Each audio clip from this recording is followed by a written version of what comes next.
Bon, bienvenue à cette sixième et dernière, je pense, soirée d'information sur le dossier de la gratuité scolaire. Et quand je dis information ce soir, ce n'est pas à demi-mot. On a en effet beaucoup d'informations pour vous ce soir. Donc, sans plus tarder, je vais donner la parole à notre directrice générale, Corinne Payne. Bonsoir tout le monde. Alors, comme Hervé a dit, c'est la sixième puis la dernière dans cette série. Pas parce qu'on vous aime pas, mais je pense qu'on arrive au bout de le marathon ce soir avec beaucoup des outils, puis une loi, puis un règlement, puis toutes sortes de bonnes affaires. Je veux juste commencer par vous dire qu'on fait des communications continuelles, puis on a fait plusieurs communications avec le ministre, avec le cabinet, avec le ministère, puis avec nos partenaires. Alors, on travaille tous étroitement en collaboration pour assurer qu'on peut envoyer des bons outils dans le réseau, puis vous outiller pour prendre les bonnes décisions au conseil d'établissement. Alors, tout ça dit, toutes les informations de les dernières 6 semaines, c'est sur notre site web. Aussi, tantôt, Jean-François va vous partager, le ministère a déposé vers 5 heures cet après-midi toutes sortes d'outils aussi. On va vous partager le lien avec une aide-mémoire qui est extraordinaire pour vous aider vraiment à guider puis prendre vos décisions au conseil d'établissement. Alors, je pense qu'on est très bien équipés. La dernière chose, c'est la dernière soirée qu'on va faire, mais vos questions, vous pouvez continuer de les envoyer ce soir, demain, jusqu'à Infinity and Beyond. Service Conseil est toujours là pour répondre à vos questions. Alors, gênez-vous pas si c'est avant la fin d'année ou c'est au début de l'année prochaine ou même après ça, vous avez des questionnements sur quoi ce soit, on est toujours là pour vous répondre. Avec tout ça dit, on a un petit message spécial pour vous autres de le ministre de l'Éducation ce soir. Alors, voici Hervé. Enfin, le projet de loi 12 est adopté, c'est maintenant la loi 12. Et enfin, les règlements qui l'expliquent sont disponibles, sont en ligne, avec une liste aussi de ce qu'on peut charger et ce qu'on ne peut pas charger, c'est disponible en ligne. Les 3 valeurs qui nous guidaient pendant l'étude de ce projet de loi-là, c'était l'accessibilité, mais aussi la clarté et l'équité, pour que tout le monde les comprenne de la même façon, ces règlements.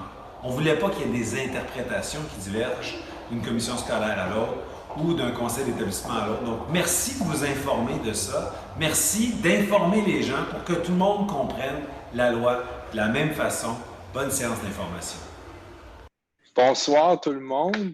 Bienvenue à notre 6e séance Zoom. Je pense que c'est l'épisode le plus attendu de toute la série actuellement, puis avec raison.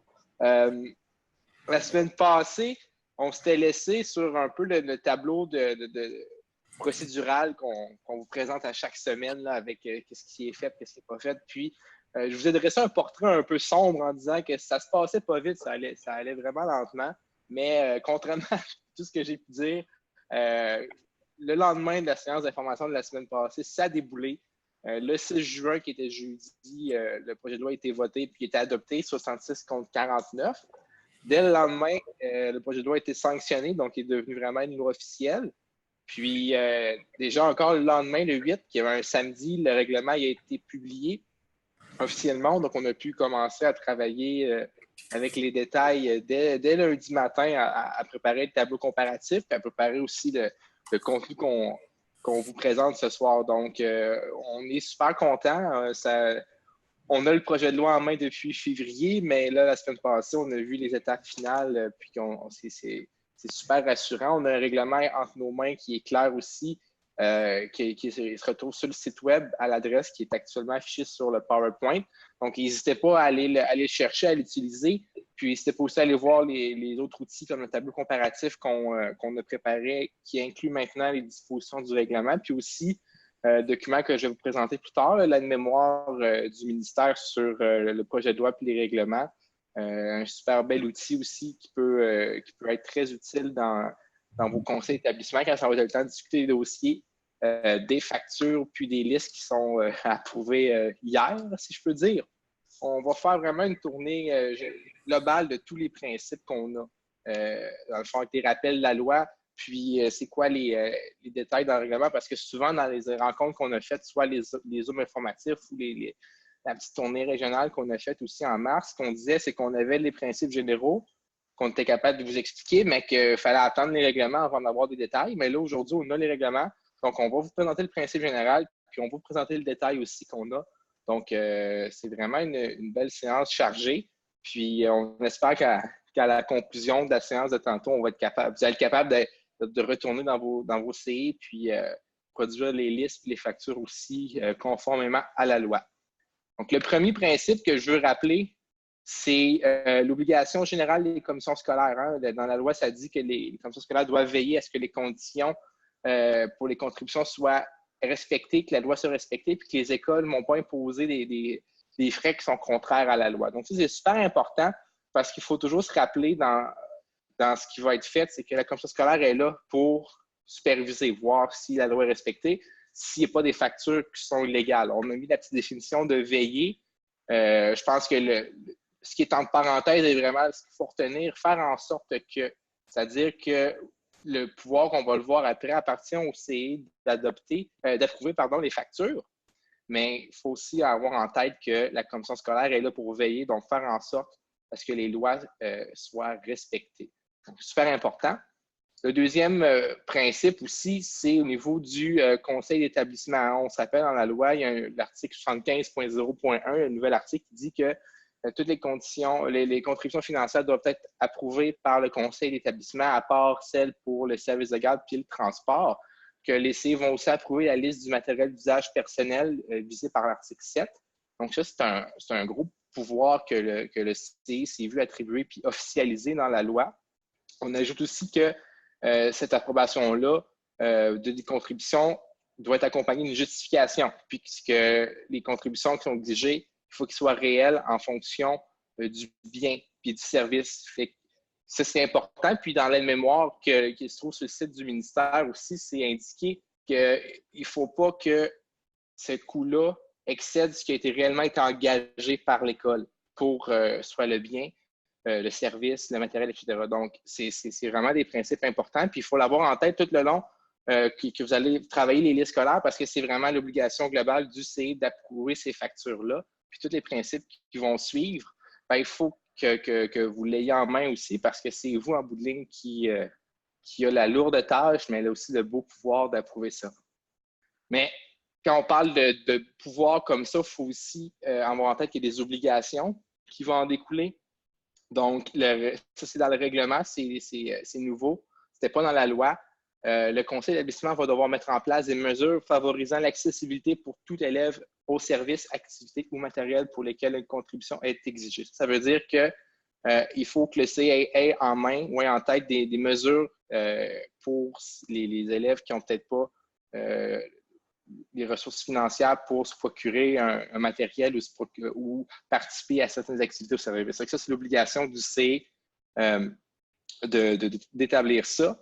Il y a aussi l'obligation du conseil d'établissement de devoir informer la commission scolaire des contributions qu'il approuve. Ça, c'est directement en lien aussi avec l'obligation de la commission scolaire de veiller à ce que la loi soit respectée. Mais pour contribuer à ça, il faut que le conseil d'établissement aussi informe la commission scolaire des contributions qui ont été approuvées. Puis, ça aussi, c'est dans le règlement. C'est quelque chose aussi qu'on avait discuté dans les dernières séances. C'est que les contributions doivent être accompagnées d'une facture claire et détaillée hein, pour pas que ça soit compliqué, puis que ça soit aussi clair aux yeux des parents. Puis l'aide-mémoire du ministère précise quelque chose à ce niveau-là, que l'objectif de ça, c'est que ça démontre explicitement à quoi la contribution est destinée. Donc, ça permet d'avoir de la transparence, puis aussi d'avoir de la clarté pour pas qu'il y ait des questions, des fois, sur des postes dans des factures. On se dit, ça comprend quoi? Mais maintenant, dans le règlement, c'est indiqué que les factures doivent être claires et détaillées, puis que c'est pour de manière à démontrer explicitement ce à quoi elle est destinée. Il y a aussi, quand on parlait des mesures qui peuvent être prises par le CE pour favoriser l'accès à des services ou à l'acquisition de matériel, mais il n'y a pas de réponse précise à ce que ça peut prendre. C'est quoi la forme que ça peut prendre? Mais on aime rappeler la règle budgétaire école accessible et inspirante, c'est souvent de l'argent qui est disponible pour ce genre de situation-là. Donc, il faut savoir que cette mesure-là existe. Puis, c'est toujours important de l'avoir en tête quand c'est le temps de se questionner sur des mesures d'accessibilité, surtout aux activités puis aux services éducatifs. Maintenant, l'autre gros penchant du règlement, c'était au niveau des projets pédagogiques particuliers, parce que dans la loi, ce qu'on avait seulement, c'était à l'article 3 de la loi sur l'instruction publique qui disait que maintenant, il y allait avoir une exception à la gratuité pour les projets pédagogiques particuliers. On n'allait pas plus loin, puis on disait on va avoir des détails dans le règlement.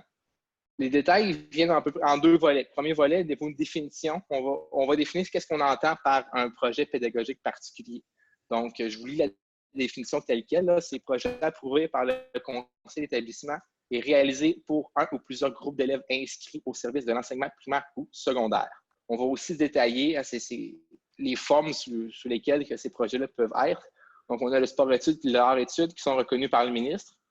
On a aussi des programmes reconnus par le baccalauréat international. Puis on a aussi des projets de type concentration ou profil. Ça, c'est des projets des fois qui prennent des différents noms un peu partout. Mais on va définir un peu plus ce volet-là en disant que c'est des programmes visant à répondre aux intérêts de l'élève par des activités, programmes d'études locaux ou interventions pédagogiques liées au champ d'activité visé par le projet. Donc, quand on parle d'exception à la gratuité scolaire pour les projets pédagogiques particuliers, on entend ces projets-là. Mais pour ce qui est de la gratuité en tant que telle, dans la loi, ce qui était clair déjà, c'est qu'il y avait des éléments qui devaient être gratuits. Hein. Dans la mémoire, on ajoute aussi vraiment une liste de tout ce qui doit être gratuit. Dans la loi, on précise aussi ce qu'il y a sur la diapositive. Hein. L'enseignement des programmes d'études, ça reste gratuit.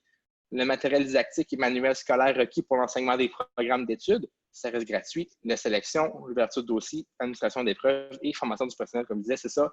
C'est des éléments que, malgré qu'il y ait une exception détaillée dans la loi, ça reste gratuit. Puis on précise dans le règlement que ce qui est exempté de la gratuité, c'est ce qui est énuméré dans le règlement. Puis ça, c'est intéressant la façon que c'est écrit aussi. En droit, quand on met des mots, c'est parce qu'il y a une raison de le mettre. Puis dans cette énumération-là, il n'y a pas de notamment. Donc, on a tendance à croire que c'est l'exception à la gratuité est limitée à ce qui va être énoncé dans le règlement. Puis ce qui est énoncé dans le règlement, c'est ça, ce qui est à diapositive. C'est l'accréditation par une organisation externe, la délivrance à l'élève d'une attestation par une organisation externe, la coordination pédagogique requise pour permettre la réalisation du projet, la participation d'entraîneurs ou spécialistes n'agissant pas à titre d'enseignant d'un programme d'études, la location d'installations sportives ou le coût requis pour la réalisation du projet, puis le matériel spécifiquement requis pour les projets. Puis, à ce dernier point-là, je vais encore faire référence à l'aide-mémoire du ministère parce que c'est intéressant, c'est bien vulgarisé aussi. Puis, pour ce qui est du matériel spécifiquement requis pour les PPP, on ajoute aussi que c'est le matériel spécialisé spécifiquement requis pour le PPP. Donc, il faut que du matériel, pour qu'il soit exempté du droit à la gratuité, soit requis pour le projet pédagogique particulier, mais ça doit être un matériel spécialisé et spécifiquement requis pour ça. Donc, ça, c'est une nuance assez importante à faire. Ensuite, un rappel aussi de principe qui a été ajouté dans les dispositions transitoires du projet de loi, parce qu'on sait cette année, on a défriché un petit peu au niveau des projets pédagogiques particuliers, mais encore beaucoup d'éléments à aller sonder. Puis le ministre a souvent rappelé que cette année, ils vont travailler assez fort pour être capable de vraiment comprendre c'est quoi l'offre des projets pédagogiques un peu partout dans les commissions scolaires. Donc, il y a quand même une disposition transitoire qui est reportée au 1er juillet 2020.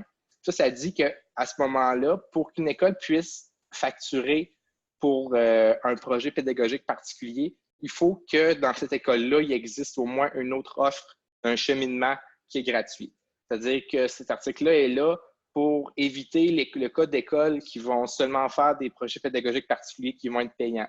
Donc, une école, si elle veut facturer, va devoir s'assurer qu'il y a au moins une offre de cheminement qui va être gratuite. Donc, ça, c'est pour le 1er juillet 2020 qui va suivre les travaux au niveau des projets dans la prochaine année qu'on va suivre avec attention. Maintenant, l'autre exception au principe de la gratuité, c'était pour les activités scolaires.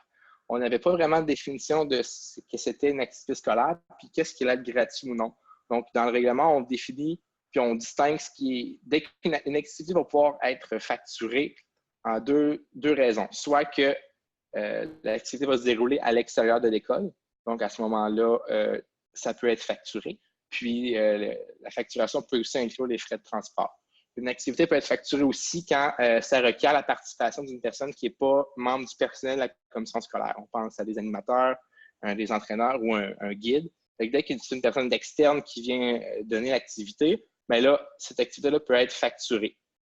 Toutefois, le cependant, il relie beaucoup à ce qu'on a déjà parlé au niveau du financement des activités scolaires. Dans la loi, il y a eu un article qui a été ajouté pour garantir un financement adéquat chaque année pour garantir 2 sorties par élève par année scolaire. Donc, il y a déjà des mesures qui existent pour ça. Puis, dans la loi, il y a un article qui va garantir que le financement va pouvoir être suffisant pour ça.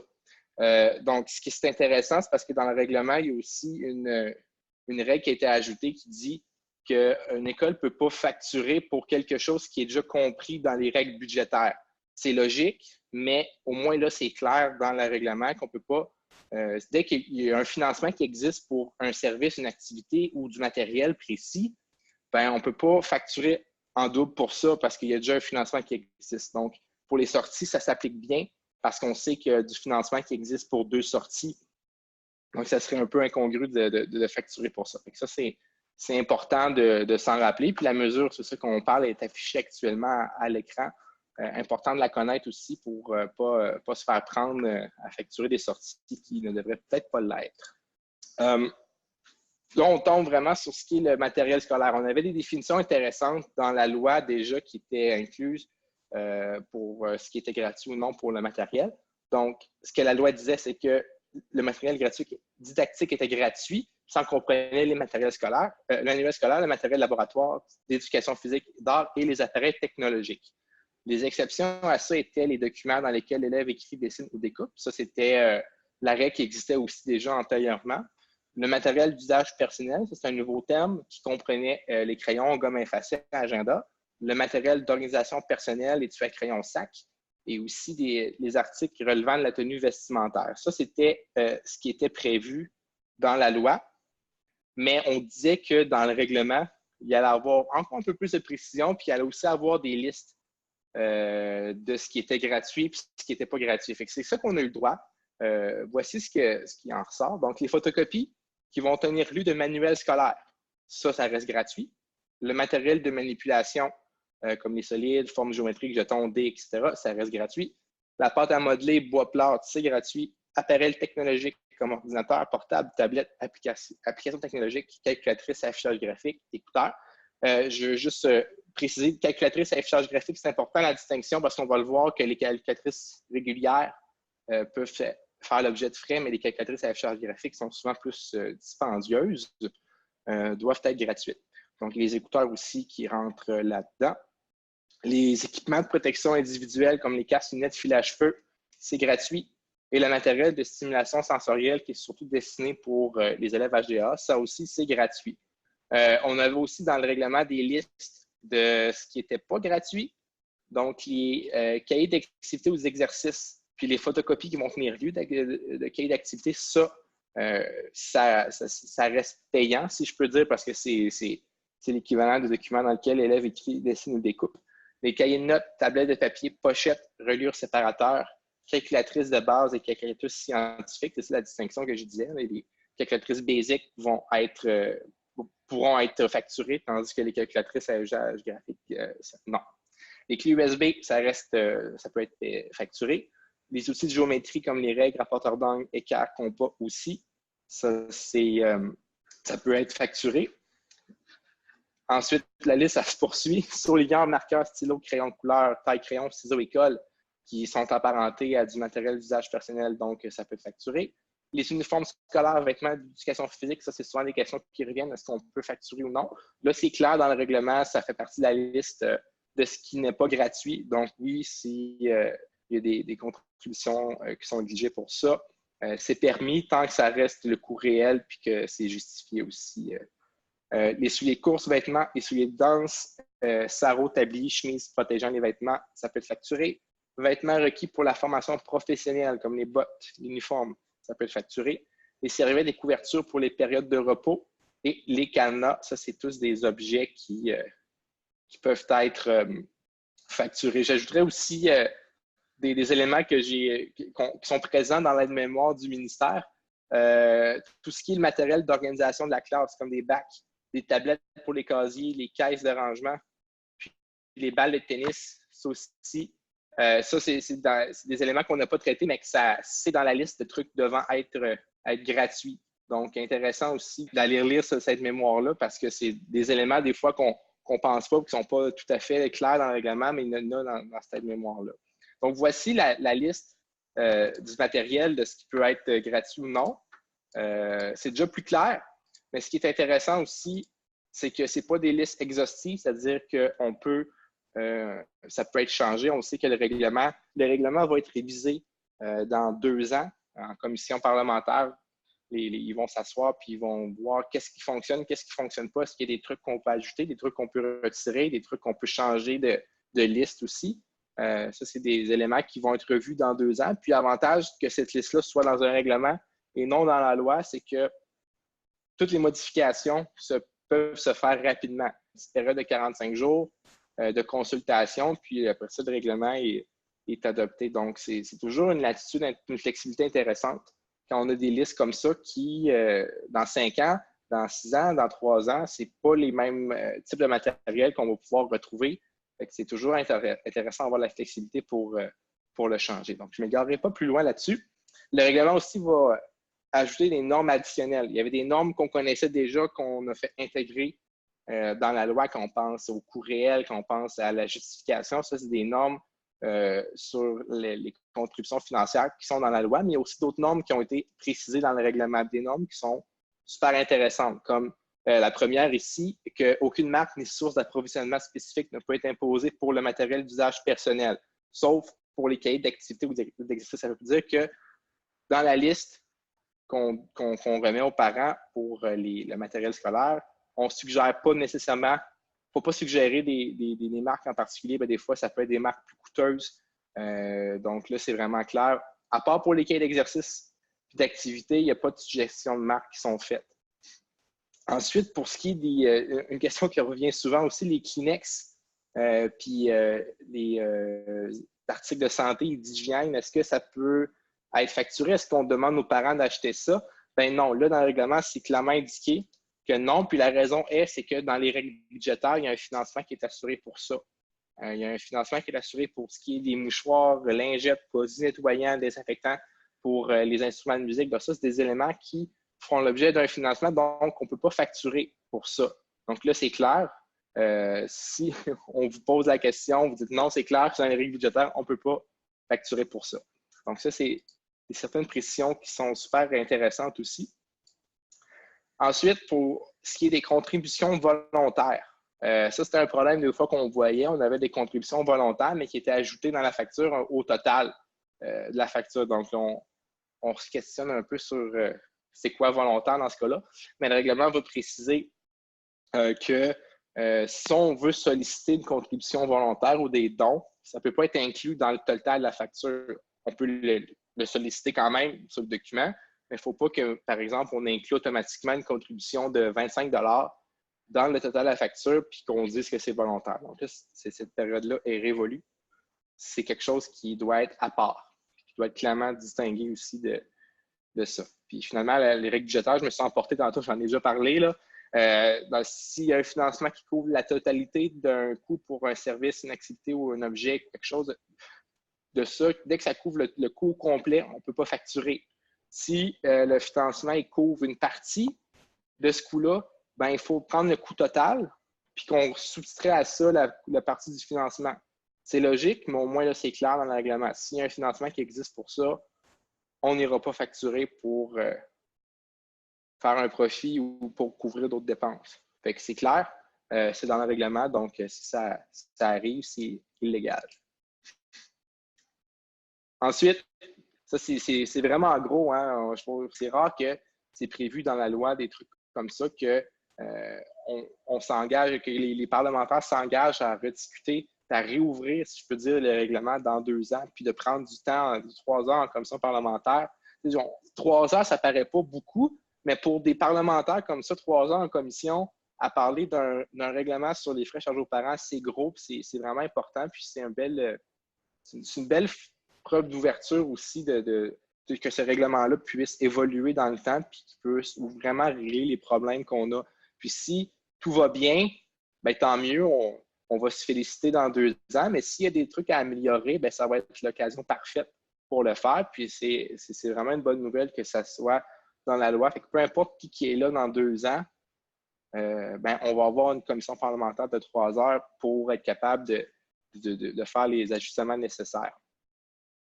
Maintenant, il reste 2 éléments qu'on n'a pas parlé vraiment, service de garde puis transport.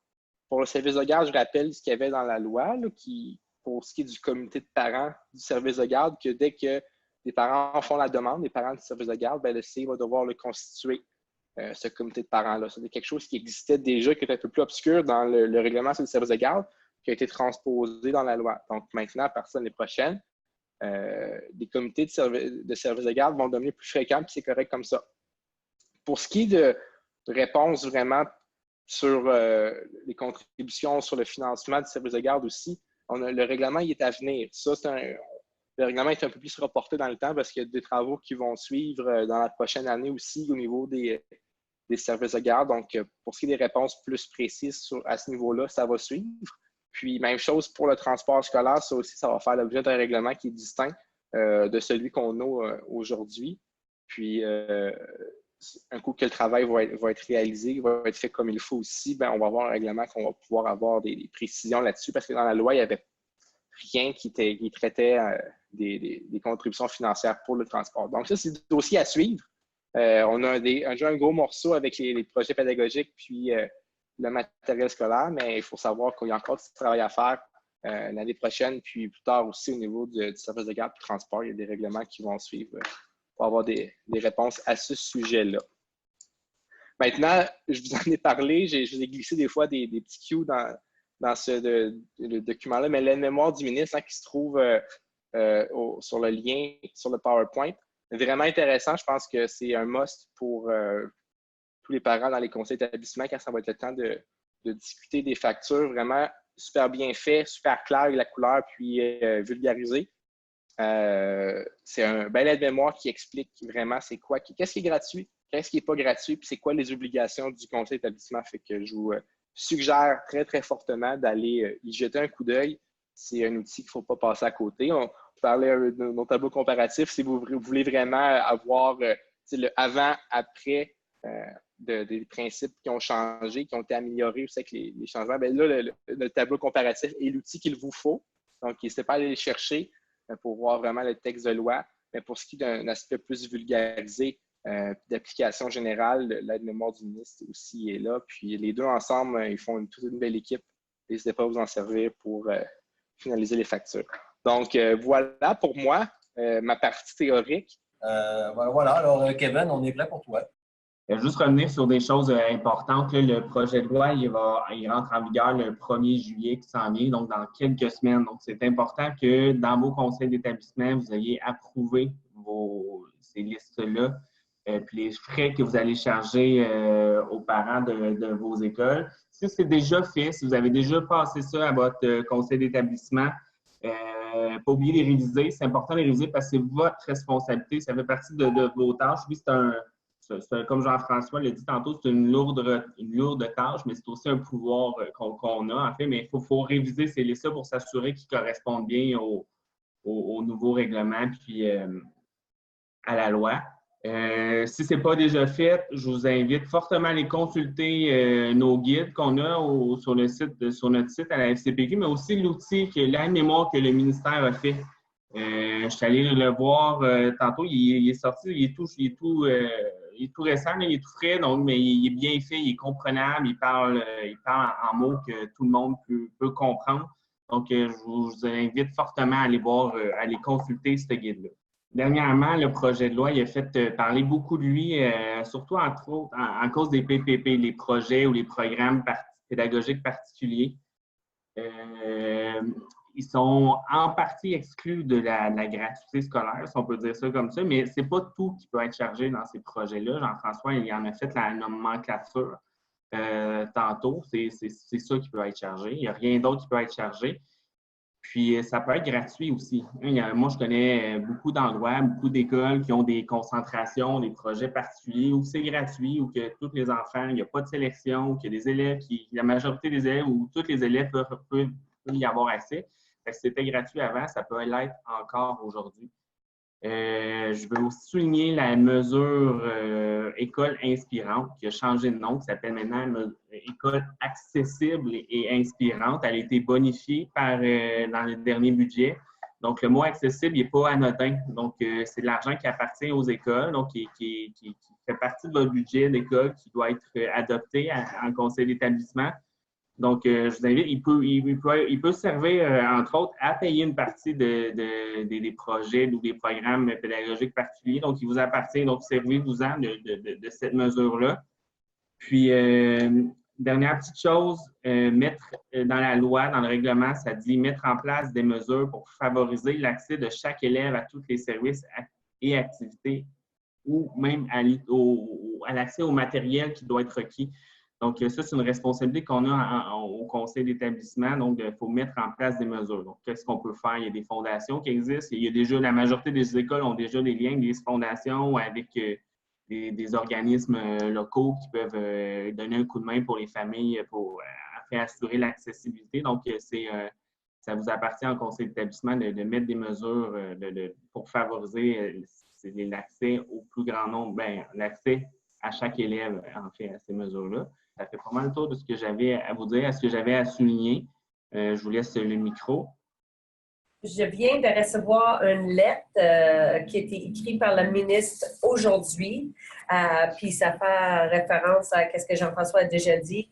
Concernant les services de garde et les transports scolaires, il dit que les travaux seront menés à cet effet au cours des prochains mois.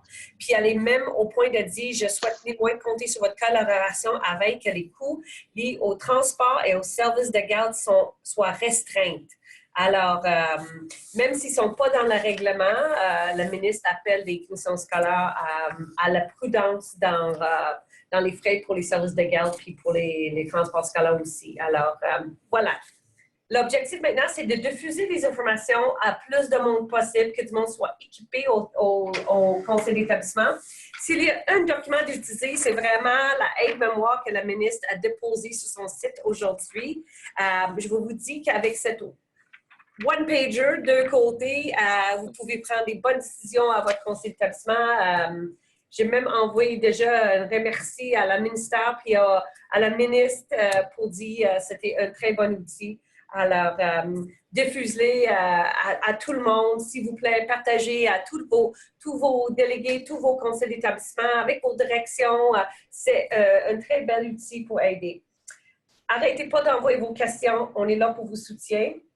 Puis, sur ça, on vous remercie énormément pour votre travail cette année. C'était un projet de loi qui a été déposé juste le 21 février. Alors, mars, avril, mai, juin, dans 4 mois d'avoir une loi déposée, puis un règlement, puis est en action, puis en vigueur, c'est quand même assez extraordinaire. Alors, c'est grâce à nous, puis grâce à des années, puis tout le travail qu'on a fait antérieurement pour mettre ce sujet-là sur la place publique pour arriver. Alors, merci à tout le monde, puis je vous souhaite une bonne soirée, puis à la prochaine!